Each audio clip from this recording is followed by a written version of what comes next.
공기가 바뀌는 순간이 있다. 시간이 잠시 멈춘 듯한 무언가 보이지 않는 것이 현실의 장막을 뚫고 나타나려는 찰나 같다. 경보도 알림도 없다. 그저 다른 침묵이 있을 뿐이다. 더 밀도 있고 더 무겁다. 바로 그 틈새에 어떤 메시지들이 나타난다. 모두에게는 아니다. 아직 영혼으로 들을 줄 아는 이들에게만. 예언은 소란 없이, 소리 없이 도착했다. 중요한 계시는 언제나 그렇듯 조용히 온다. 그리고 그 중심에는 하나의 이름이 있었다. 브랜든 빅스. 브랜든은 흔한 예언자가 아니다. 그는 주목을 원하지 않았다. 그의 목소리는 군중 속에서 울리지 않고 그의 눈은 카메라를 찾지 않는다. 그는 관찰한다. 기다린다. 세상의 소음에서 멀리 떨어진 그림자 속에서 그가 본 것을 글로 남긴다. 그리고 그가 말할 때는 신문이 다루는 사건이 아닌 무대 뒤에서 움직이는 것들에 대해 말한다. 그는 하나의 순환을 말했다. 심판의 시기.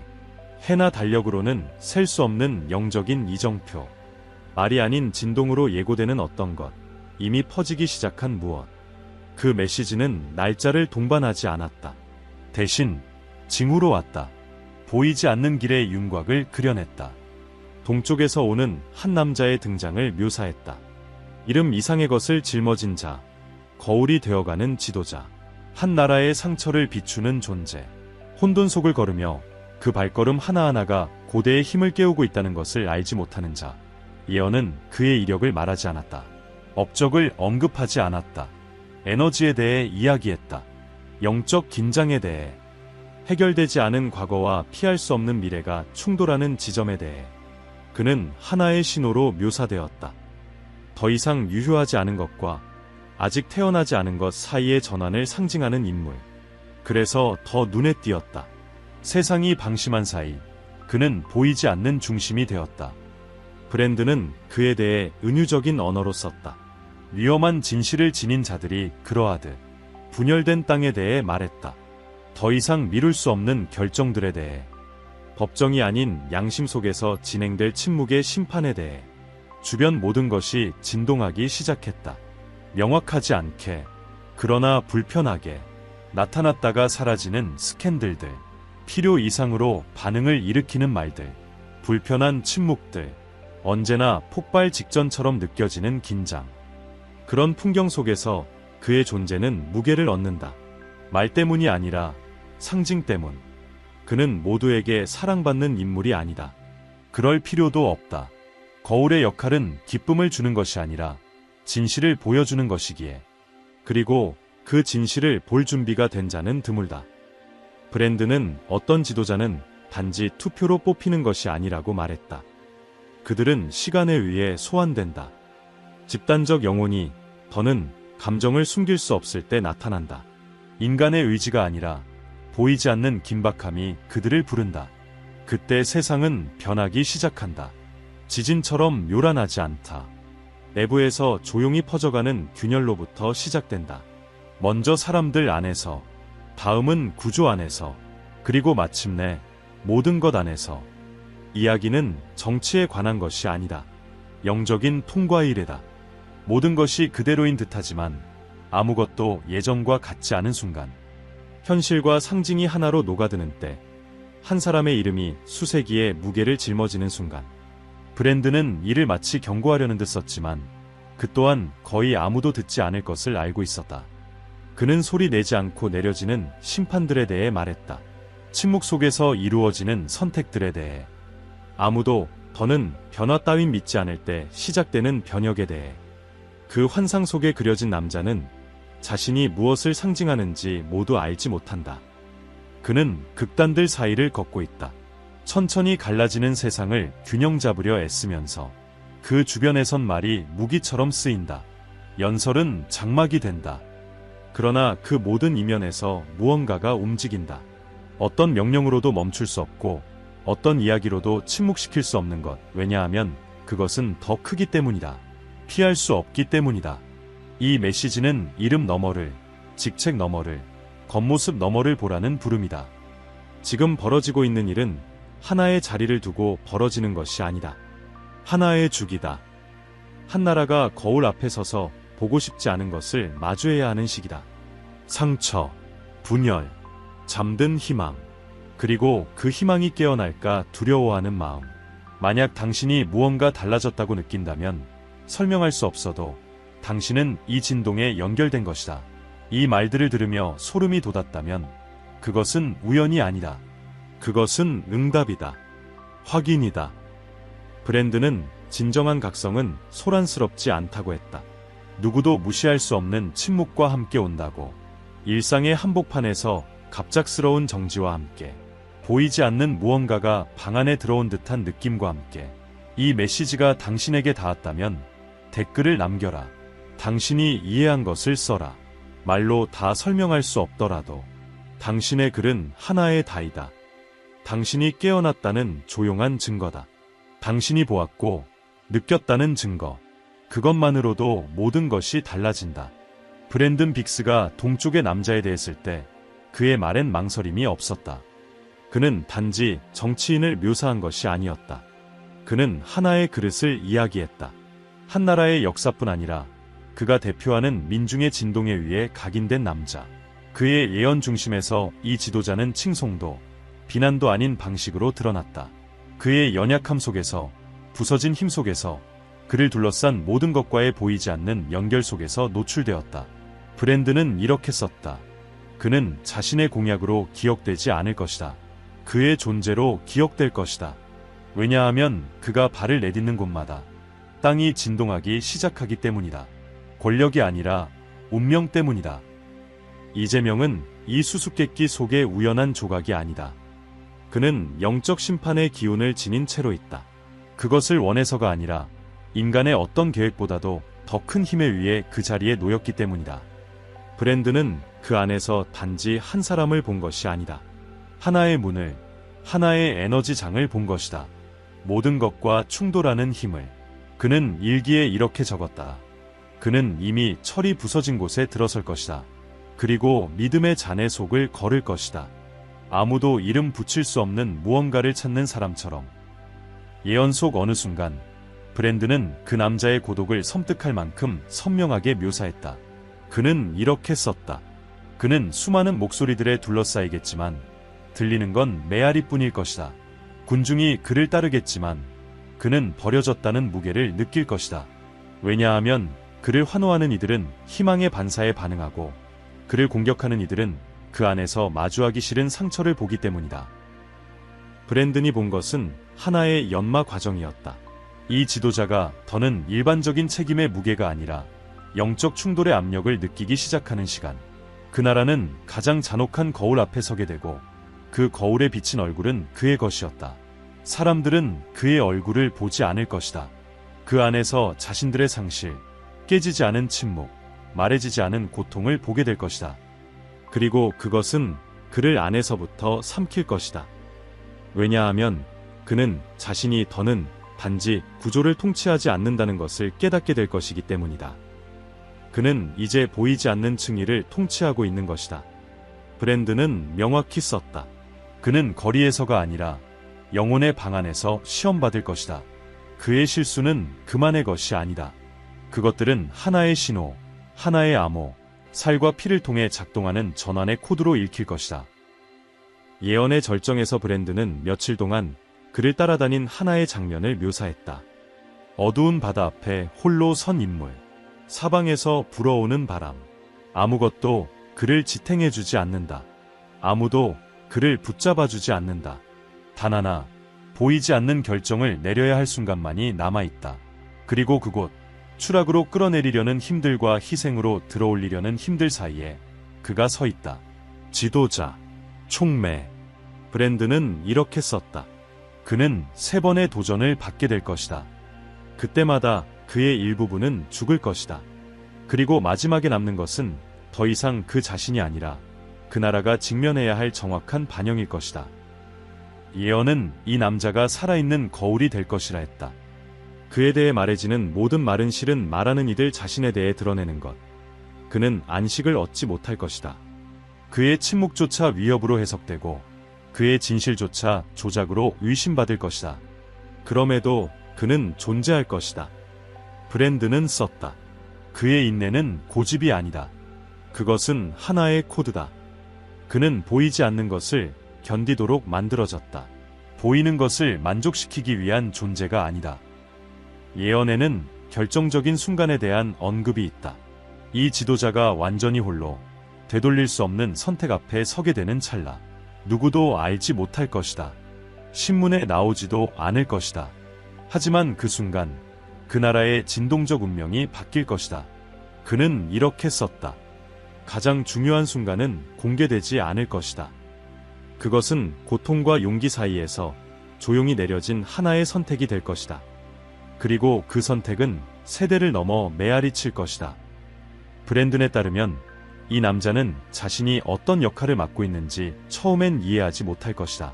본능적으로 움직이고 설명할 수 없는 불안을 느낄 것이며 아무도 알려주지 않은 무언가에 적응하려는 듯 자세와 말투, 표정을 바꿀 것이다. 그는 이해받지 못한 이들에겐 거부당할 것이며 이미 깨어난 이들에겐 존경받을 것이다. 왜냐하면 브랜든이 말했듯이 그는 사랑받고 미움받을 것이다. 똑같은 강도로. 왜냐하면 그는 안에 균열의 불씨를 품고 있기 때문이다. 그리고 사람들은 균열을 두려워한다. 예언은 그의 존재가 분열을 가져올 것이라 경고했다. 단지 의견의 분열이 아니라 진동적 지형의 분열. 도시의 분위기가 바뀔 것이다. 언어의 톤이 달라질 것이다. 인중은 예민해진 신경을 느끼게 될 것이다. 그리고 그것은 그에게서 오는 것이 아니라 그를 통해 오는 것이다. 브랜든은 말했다. 그는 낡은 자물쇠 속의 열쇠와 같다. 그가 돌아갈 때 문만이 아니라 상처들도 열릴 것이다. 브랜든은 그의 원고에서 이 변화가 갱음처럼 오지 않을 것이라 묘사했다. 그것은 공기의 진동 속 감지하기 어려운 변화로 다가올 것이다. 소리들은 낯설게 변하고 시선은 초점을 잃고 마른 속이 빈 듯 울릴 것이다. 경고음도 없고 선포도 없지만 가장 예민한 이들은 느낄 것이다. 가슴 속에 새로운 무게, 이름 없는 누울, 원인 없는 불안이 퍼지는 것을. 그는 이렇게 썼다. 하늘이 더 이상 당신을 내려다보지 않는 듯한 삶. 당신을 알아보지 못하는 집에서 숨쉬는 것과 같은 감각이 될 것이다. 그리고 그 중심에는 여전히 그가 있다. 이제 더는 단순한 인간이 아닌 존재. 상징이며 틈새이며 도구. 집단적 에너지가 그를 중심으로 맥동한다. 마치 그가 하나의 안테나가 된 듯. 그의 모든 움직임은 수십 년간 침묵해온 힘들을 일깨운다. 그의 침묵조차 민중이 약속과 찬가와 성장을 통해 묻으려 했던 유령들을 불러낸다. 브랜든은 썼다. 그는 더 이상 한계인으로 말하지 않는다. 그의 말은 응답으로 울려 퍼진다. 그의 침묵조차 외침이다. 예언 속 가장 강렬한 구절 중 하나에서 브랜든은 그것을 보이지 않는 것과 피할 수 없는 것의 교차라 불렀다. 그는 한국을 하나의 분열된 에너지장으로 보았다. 한쪽엔 조상의 기억, 다른 한쪽엔 현대의 약속. 그 두 세계 사이에 서 있는 지도자. 양극단을 짊어진 자. 그는 눈에 보이는 질서를 유지하려 애쓰지만 그 내면은 이미 붕괴되고 있다. 그의 꿈은 바뀌고 몸은 병들고 그의 결정은 더 이상 논리를 따르지 않는다. 그가 짊어진 무게는 더 이상 정치의 것이 아니다. 그것은 영적 세계의 것이다. 브랜든은 이렇게 썼다. 그는 의미로부터 탈수될 것이다. 투영으로 먹여질 것이다. 그가 아닌 것으로 환호받고 하지 않은 것으로 미움받을 것이다. 그는 모두가 자신의 괴물을 투영하는 스크린이 될 것이다. 그럼에도 그는 남아있다. 왜냐하면 그게 촉매의 역할이기 때문이다. 모든 것을 받아들이고 모든 것을 변화시키며 곧 사라지는 존재. 그 후 예언은 일련의 사건들을 드러낸다. 그러나 그것들은 사건이 아니라 증상이다. 브랜든은 진동 질서의 붕괴를 말한다. 시스템들은 실패하기 시작한다. 인간의 실수가 아닌 정렬의 붕괴로. 이전에 효과적이었던 조치들은 더 이상 작동하지 않는다. 기술 관료들은 길을 잃는다. 제도적 기계는 조용한 탈진 상태에 빠진다. 아무것도 설명되지 않는다. 아무것도 지탱되지 않는다. 그러나 모든 것이 계속 끌려간다. 왜냐하면 나라는 여전히 다른 현실의 층위에 닿고 있다는 사실을 외면한 채로 움직이려 하기 때문이다. 그리고 그 순간 브랜드는 그의 메시지 중 가장 강렬한 계시를 전한다. 그는 진정한 전환의 순간은 민중이 자신들이 혼자라는 것을 깨달을 때 찾아온다고 말한다. 정부는 더 이상 해답을 주지 못하고 지도자들은 방향을 잃으며 결국 남는 단 하나의 길은 내면을 들여다보는 것뿐. 그는 이렇게 썼다. 그것은 국가가 자신의 영혼을 발견해야만 하는 순간이 될 것이다. 왜냐하면 다른 모든 문은 닫혀 있을 것이기 때문이다. 이 시점에서 그 지도자는 더 이상 구원자도 악인도 아니다. 그는 브랜든이 마지막 거울이라 부른 존재가 된다. 아무도 보고 싶어 하지 않지만 더는 피할 수 없는 그 이미지. 그의 몸짓 하나하나는 신탁처럼 해석되고 그의 표정은 하나의 암호가 된다. 아무 말도 하지 않아도 그의 침묵은 나라 전체를 모든 것이 겉보기와 다른 터널 속으로 끌고 가는 것처럼 느껴질 것이다. 브랜든은 나라가 아무도 이해하지 못하는 언어로 말하기 시작할 것이라 했다. 사람들은 서로를 바라보지만 더 이상 알아보지 못할 것이다. 친구들이 의견 하나로 적이 되고 가족이 이유도 모른 채 갈라진다. 그 모든 이면엔 단 하나의 에너지가 존재한다. 조율의 에너지, 정화의 에너지, 내면의 지진처럼 다가오는 진실의 에너지. 그는 썼다. 사람들은 한 번도 살아본 적 없는 것에 대한 그리움을 느낄 것이다. 아직 죽지 않은 것에 대한 애도를 할 것이다. 그리고 이름 붙일 수 없는 것에 대한 희망을 품게 될 것이다. 그 사이 그 지도자는 몸으로부터 붕괴를 느끼게 된다.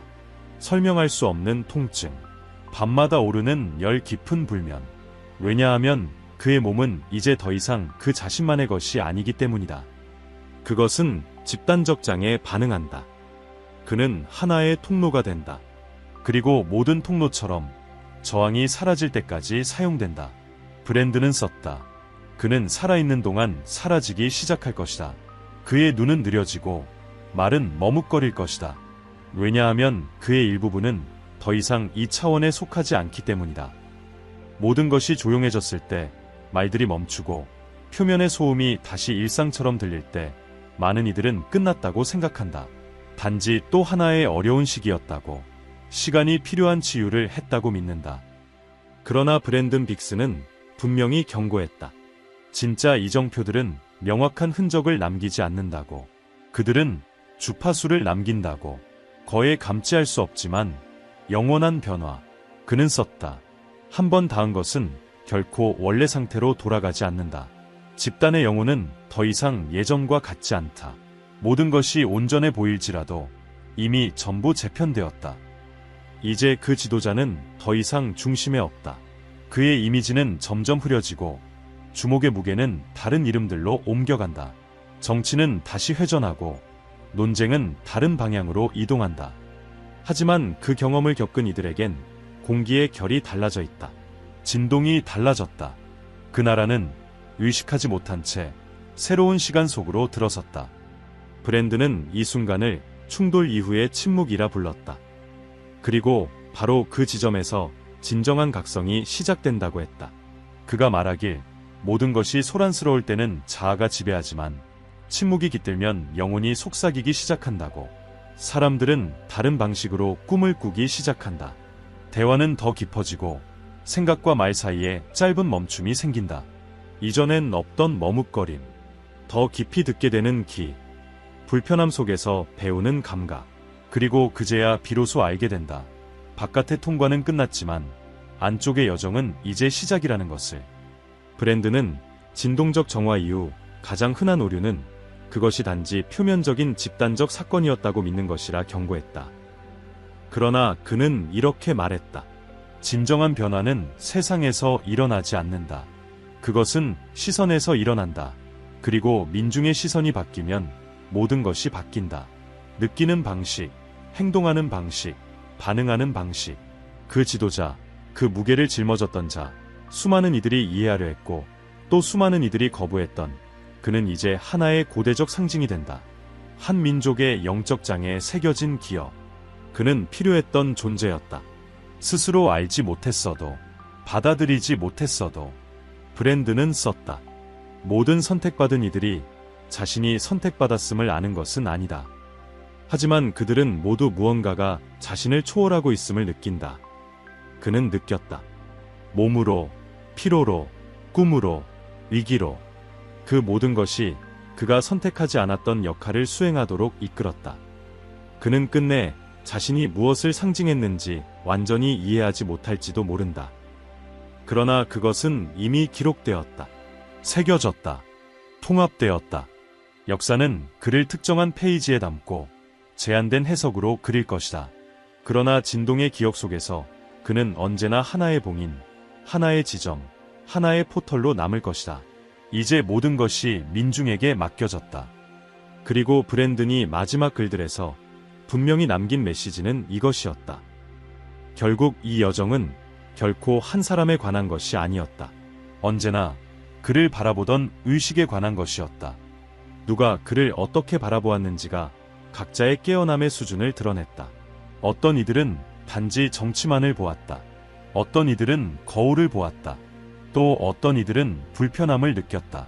그러나 그 너머를 본 이들, 표면 아래에 보이지 않는 긴장을 감지한 이들, 그들이야말로 진정한 입문자들이었다. 이제 이 새로운 시기엔 다른 종류의 피로가 자리 잡고 있다. 거짓말에 대한 피로, 반복에 대한 피로, 알고 있으면서 모른 척하는 것에 대한 피로. 브랜든은 말했다. 영적 충돌 이후에는 내면의 진실의 시간이 온다. 그리고 그 시간 속에서 하나의 민족은 자신을 기억하기 시작한다. 이 단계에서 한국은 가장 깊은 호흡에 들어선다. 영적 육체의 호흡. 더는 급하지 않다. 더는 외부의 해답을 애타게 기다리지 않는다. 고통을 통과한 민중은 침묵 속에서 자신을 발견하기 시작한다. 그리고 그 침묵 안에서 몇몇 영혼들이 목적을 가지고 일어나기 시작한다. 평범한 사람들이, 이전엔 드러나지 않았던 이들이. 그러나 이제 그들의 눈빛엔 빛이 있다. 그들은 소리치지 않는다. 명령하지 않는다. 그저 다르게 살아간다. 그리고 그들의 존재가 치유를 시작한다. 브랜든이 묘사한 마지막 주기는 바로 이것이다. 조용한 치유자들의 탄생. 충돌의 자식들. 머리로 이해할 필요 없이 이미 가슴으로 알고 있었던 이들. 이들이야말로 직함없이 나라를 이끌 이들이다. 작은 행동들 속에, 말투 속에, 경청의 자세 속에, 눈에 보이지 않는 것을 지탱하는 능력 속에 새로운 시대를 품고 있는 자들. 브랜든은 마지막 기록을 이렇게 마무리했다. 외부의 지도자들의 시대는 지나간다. 내면의 인도자들의 시간이 시작된다. 그리고 오직 확신을 내려놓은 이들만이 가볍게 걸어갈 수 있을 것이다. 이제 여기까지 들은 당신은 이미 느낀다. 더 이상 증거를 찾지 않는다. 모든 것을 이해하려 하지 않는다. 왜냐하면 무언가가 닿았다. 무언가가 활성화되었다. 그리고 그것은 되돌릴 수 없다. 그렇기에 지금 우리가 할 일은 단 하나, 호흡하는 것, 느끼는 것, 그리고 깨어있는 것. 이 예언이 당신의 영혼을 울렸다면 댓글에 당신의 여정을 대표할 문장을 남겨보라. 당신이 느낀 것, 조용히 본 것, 혹은 단순한 나는 깨어났다라는 말도 좋다. 그 댓글은 나를 위한 것이 아니다. 우리를 연결하는 보이지 않는 장을 위한 것이다. 그리고 그것을 통해 다른 이들이 당신의 말 속에서 자기 역시 닿았음을 확인하게 될 것이다. 이 여정이 당신 안에 무언가를 밝혀주었다면 이 영상을 좋아요 눌러주시고 구독해주세요. 그리고 우리와 함께 계속 걸어가요. 왜냐하면 여기서 시작된 것은 지금 끝나는 것이 아닙니다. 단지 다른 차원으로 옮겨졌을 뿐이에요. 다음 영상은 이미 준비되고 있어요. 새로운 계시, 새로운 연결, 새로운 진실과 함께 당신을 기다리고 있습니다. 클릭하세요. 보이지 않는 것이 계속 부르고 있고 당신의 영혼은 이미 그 소리를 들었습니다.